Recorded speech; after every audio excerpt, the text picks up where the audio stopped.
It's RW. Wanted to show you the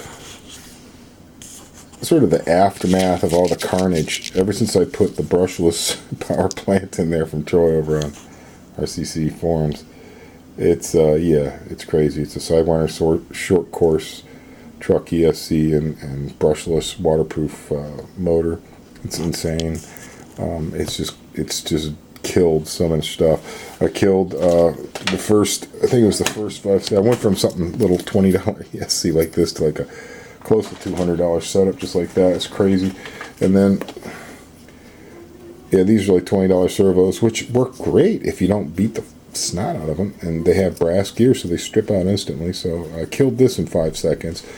I put the power plant in, went outside, nailed the throttle, it went skyward, landed on its front wheels as it did a backflip, and broke the servo, and that was it. Okay, so I came inside, put another servo in.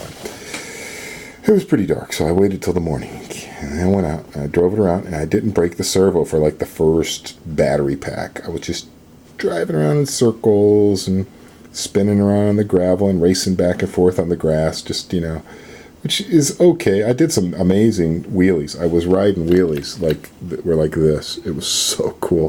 Thing just gets up and it'll just ride a wheelie like this. It's so fun to look at. So I'm like, oh, this is fun.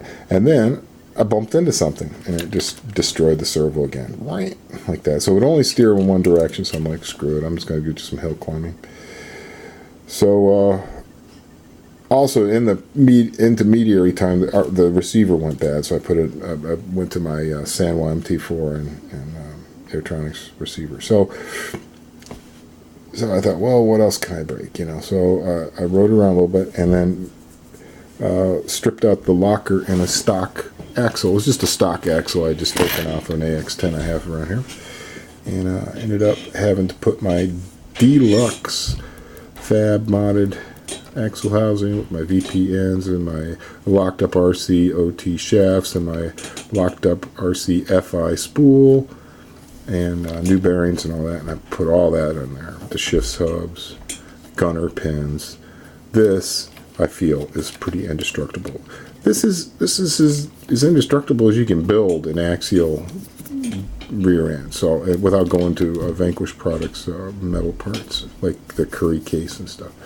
So I kind of hope this holds up, but it seems to. I've beat the snot out of it. Didn't break that, but it did. Strip all the teeth right off of this bad boy, which was good because this was just a box stock. It's got steel gears inside, but otherwise it's box stock, and it just has the plastic spur and clutch. And the clutch didn't do a damn thing because it's cranked all the way down. So just when the pinion slipped off the shaft down a little bit, it just ripped the teeth right off it. Okay, no big deal. That's the cheap part. But I decided to go ahead and put in my beautiful VP with the steel hot racing 57.2 spur, 32 pitch gears, Robinson Racing absolute hardened pinion.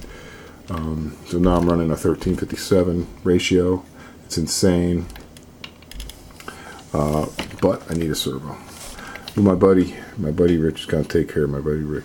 He's going to take care of me. He's going to send me a servo. Nice JR. Thank you very much, sir, for supporting my RC habit. So, yeah.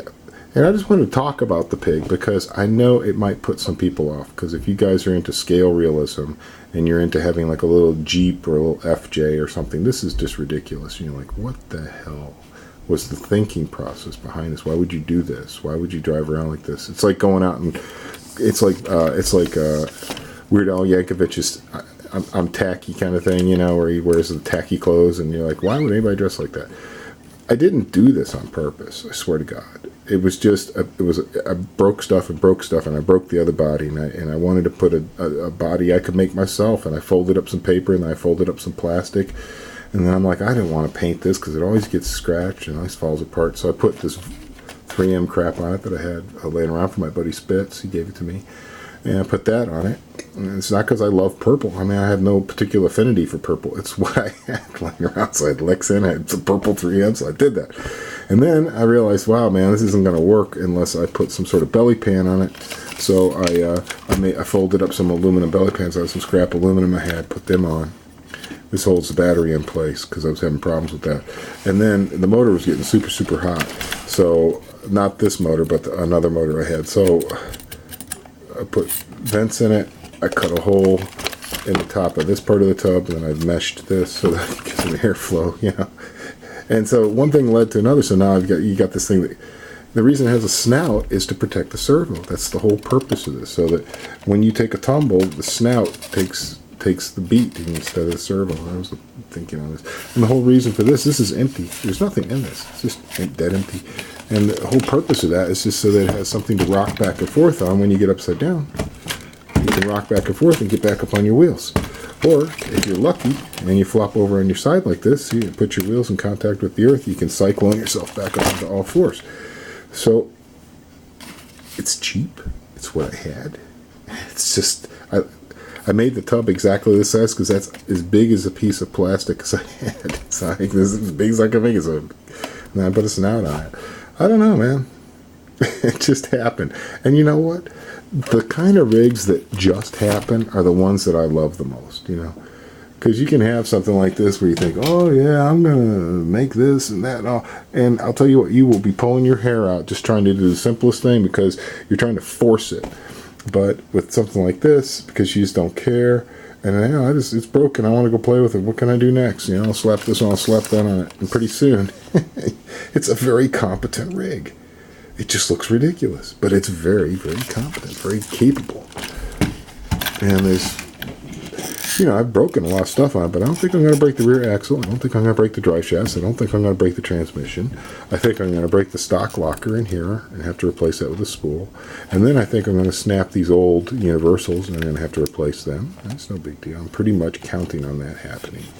But what I really need to do is put a kick-ass servo in there, and I think I should run a servo saver, because I think I'm making a huge mistake not running a servo saver, because any hit the wheel takes, just you can tell it's stripped the gears right out of that thing. It's stripped. So I've gone through 2 servos, a receiver, transmission, spur gear, and a rear diff locker in 24 hours. Thank you very much.